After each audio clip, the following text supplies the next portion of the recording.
నమస్తే, శ్రీ మాత్రే నమః, శ్రీ గురుభ్యో నమః. 2025లో శుక్ర మహర్దశ కొన్ని రాసుల వాళ్ళకి ఏర్పడుతోంది. అయితే ఈ శుక్రుడు మనకి ఎలాంటి విశేషాలను ఇస్తాడు, ఎలాంటి ఫలితాలను ఇస్తాడు, ఈ శుక్ర మహర్దశలో ఏ వ్యక్తి ఎట్లా చేయాలి అనే అంశాలను ఇప్పుడు మనం పరిశీలనగా చేద్దాము. అయితే ఖగోళంలో నవగ్రహాలు నిరంతరం ఒక రాశి నుంచి మరొక రాశికి సంచారం చేస్తూ ఉంటుంది. అయితే ఇలా సంచారం చేసే క్రమంలో రాసులకు ఒక్కొక్కసారి మంచి ఫలితాలు ఇస్తూ ఉంటాయి, ఒక్కొక్కసారి చెడు ఫలితాలను ఇస్తూ ఉంటాయి. అయితే చెడు ఫలితాలను మనకి కలిగే సమయంలో పెద్దలు సూచించిన, జ్యోతిష పండితులు సూచించిన పరిహారాలను కనుక పాటించుకున్నట్టయితే ఆ చెడు నుంచి మంచికి జరిగే అవకాశం కనబడుతుంది. అయితే శుభ ఫలితాలు కూడా ఒక్కొక్క గ్రహాలు మనకి అనుకూలిస్తాయి. అయితే ఈ మామూలు సంచారం వేరు, శుక్ర మహర్దశ అంటే ఒక్కొక్క గ్రహానికి ఒక్కొక్క మహర్దశ అంతర్దశ వచ్చిన సమయంలో మేషాది ద్వాదశ రాశుల వారికి మంచి ఫలితాలను ఏర్పాటు చేస్తారు. అలాగే శని మహర్దశ, శుక్ర మహర్దశ, బుధ మహర్దశ, గురు మహర్దశ ఇలాగా ఒక్కొక్క గ్రహం మనకి మంచి ఫలితాలను ఇస్తారు.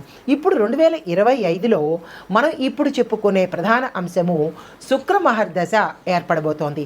అయితే శుక్రుడు దేనికి ప్రతీక అంటే సంపదకు, శ్రేయస్సుకు, ధైర్యానికి, సాహసానికి కారకుడు శుక్రుడు అన్నమాట. అయితే ఈ శుక్రుడు వృషభ రాశి నుంచి మకర రాశిలోకి ఈ 2025లో ప్రవేశిస్తున్నాడనమాట. అయితే శుక్రుడు వచ్చాడంటే ఇంకేముంది, మహర్దశే అనమాట అందరికీ.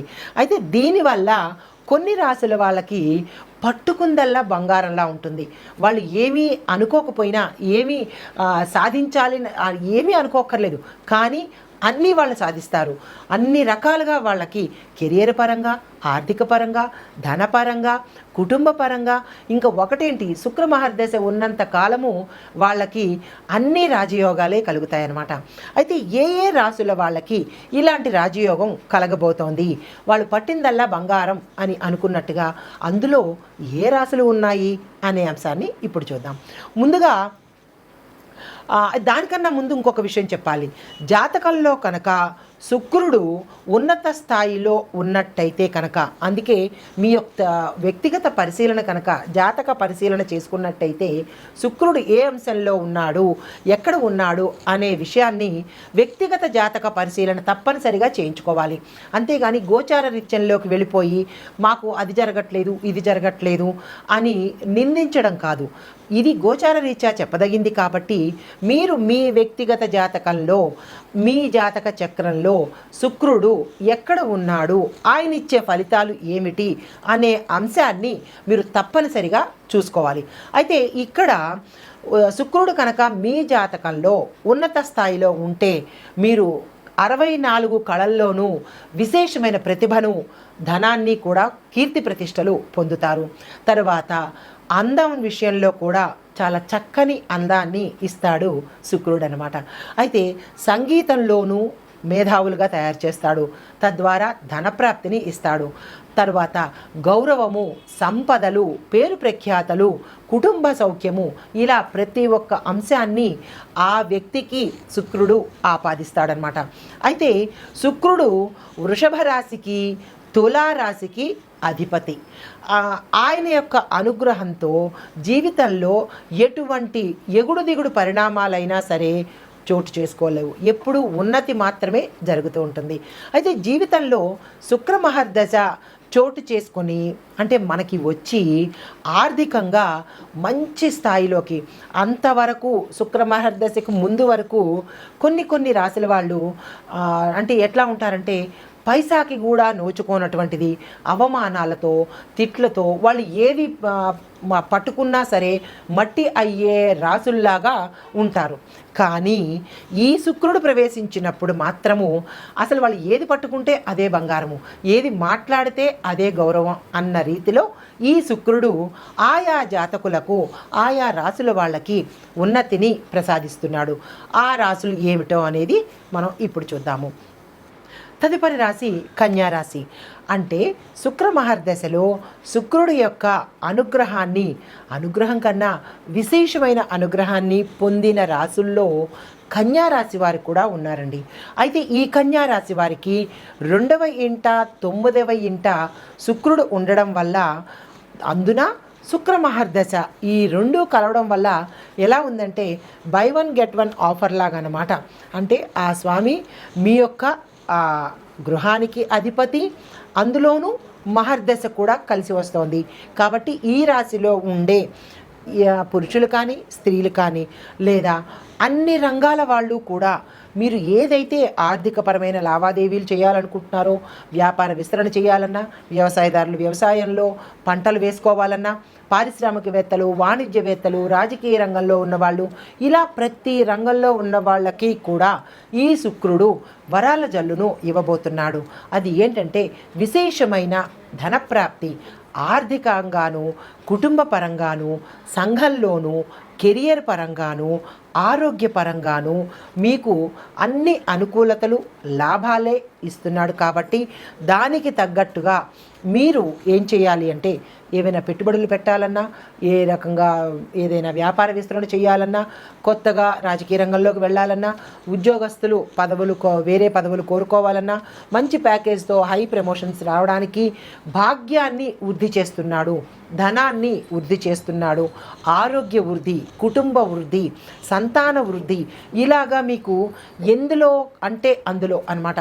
మీరు తలచిందే వృద్ధి అన్నట్టుగా ఆ స్వామి మీకు అనుగ్రహాన్ని అందిస్తున్నాడు. కాబట్టి ఈ రాశిలో ఉండే ప్రతి ఒక్కరూ కూడా ఈ శుక్ర మహర్దశ సమయాన్ని అస్సలు వృధా చేసుకోకండి. పెట్టుబడులు విశేషంగా పెట్టండి. రాజకీయ నాయకులు విశేషమైన కార్యక్రమాలు చేయండి. రియల్ ఎస్టేట్స్లో ఉండేవాళ్ళు మీరు వెంచర్లు వేసుకోండి. మార్కెటింగ్ రంగం వారు మీరు టార్గెట్స్ ఫిక్స్ చేసుకోండి.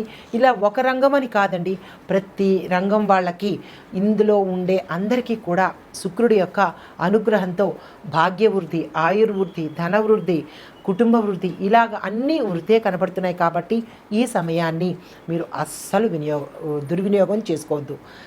ఎంతసేపు ఎలాగ మనం ప్రణాళికలు వేసుకోవాలి, ఎలా సంపాదించుకోవాలి, దాన్ని ఎలా వినియోగించాలనేది కూడా చూసుకోవాలి. ఎంతసేపు సంపాదనే కాదు, దాన్ని వినియోగించుకోవడం కూడా ఒక రకమైన కళ అన్నమాట. సంగీతపరంగా కావచ్చు, ఏ రకంగానైనా సరే మీరు ఈ సమయాన్ని వృధా చేసుకోవద్దు. ఆ స్వామి యొక్క అనుగ్రహానికి మీరు పాత్రులయ్యారు. అది మీకు మీ అదృష్టం అని చెప్పాలి. ఈ 2025 మీకు అన్ని రకాలుగా అదృష్టాన్ని తెచ్చిపెడుతోంది. ఇది ఈ రాశి వారికి చెప్పదగిన విశేషమైన ఫలితము. శుక్రమహాదశలో సాధారణంగా కలిగే లాభాలతో పాటుగా విశేషమైన లాభాలు కూడా అన్ని రాశుల వాళ్లకు, అన్ని గ్రహాల వాళ్లకు కలగజేస్తున్నాడు. కాబట్టి అయితే వీటిలో సత్సంబంధాలు, కుటుంబ సంబంధాలు, ప్రేమ సంబంధాలు ఉండడంతో పాటుగా వాటికి ప్రాధాన్యత ఇస్తూ ధనం కూడా ఖర్చయ్యే అవకాశం కూడా కనబడుతోంది. అది అంటే కళల పట్ల కానీ, లగ్జరీ జీవితంలో కానీ, ప్రగతిలో కానీ అన్నిటా కనపడుతోంది. కానీ మీరు వ్యక్తిగత జాతక పరిశీలన చేసుకున్నట్టయితే కనుక, మీరు హేతుబద్ధమైన నిర్ణయాలు తీసుకున్నట్టయితే కనుక శుభ ఫలితాలు పొందే అవకాశం కనబడుతోంది. దీని పరంగా నేను చెప్పేది ఏంటంటే, కొంతమందికి అనుమానం రావచ్చు, సందేహం కూడా కలగచ్చు. మాకు అన్ని రకాలుగా బాగుంటుంది అని చెప్పారు, కానీ మా జీవితంలో ఏమీ కనబడటం లేదు అని మీకు సందేహం రావచ్చు. దానికి నేను చెప్పే వివరణ ఏంటంటే, ఇవి మేము అంటే నేను కానీ ఏ జ్యోతిష పండితులైనా కానీ గోచార రీత్యా చెప్తాము. గోచార రీత్యా అంటే అర్థం ఏంటంటే, ఈ రాశిలో వేలాది మంది ఉండొచ్చు, లక్షల మంది ఉండొచ్చు, అందరికీ జరుగుతాయి అనేది చెప్పలేము. మీకు జరుగుతుందా లేదా అనేది మీకు మాత్రమే తెలుస్తుంది. కాబట్టి మీ వ్యక్తిగత పరిశీలన కనుక తప్పనిసరిగా చేయించుకుంటే ఆ విశేష ఫలితాలు మీకు ఉన్నాయా లేవా అనేది మీ జాతకం ప్రకారం తెలుస్తుంది. దాన్ని మీరు అన్వయించుకొని జ్యోతిషాన్ని తిట్టేసి ఇది నమ్మదగింది కాదు అనో, లేకపోతే మాకు జరగట్లేదు కాబట్టి ఇది అబద్ధమనో అనే స్థాయికి మీరు వెళ్ళకండి. ఎందుకంటే ఏ శాస్త్రము అబద్ధం కాదు, ఏ పరిశీలన అబద్ధం కాదు, ఏ పురాణము అబద్ధం కాదు. కాబట్టి జ్యోతిష శాస్త్రం అనేది అస్సలు అబద్ధం కాదు. మీ యొక్క సందేహానికో లేదంటే మీ యొక్క ఆలోచనను జ్యోతిష్యానికి ముడిపెట్టకండి.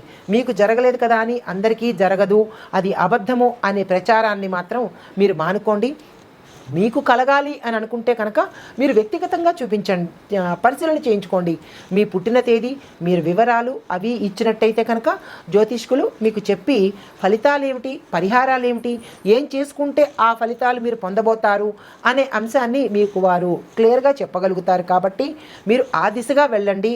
ఇది చూసి నాకు జరగట్లేదు అనే భ్రమలోకి మీరు వెళ్ళిపోవడం కానీ, అనే కోపాన్ని కూడా మీరు ప్రదర్శించడం మంచిది కాదుగా చెప్పడం జరుగుతోంది.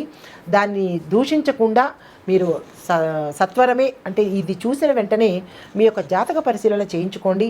అది ఎవరి చేత చేయించుకున్నా రిజల్ట్ ఒకలాగే ఉంటుంది. ఎవరు చెప్పినా ఒకటే చెప్తారు, ఎందుకంటే శాస్త్రం కాబట్టి. శాస్త్రాన్ని ఎవరు సొంతంగా చెప్పే అవకాశం అయితే ఉండదు. ఈ విషయాన్ని ప్రేక్షకులు పరిశీలనలోకి తీసుకుని మీరు వ్యక్తిగత పరిశీలన చేయించుకుంటే మీ యొక్క ఫలితాలు, పరిణామాలు, పరిహారాలు తెలుసుకోగలుగుతారు. ఈ పరంగా నేను చెప్పే విషయము ఇదన్నమాట. నమస్తే.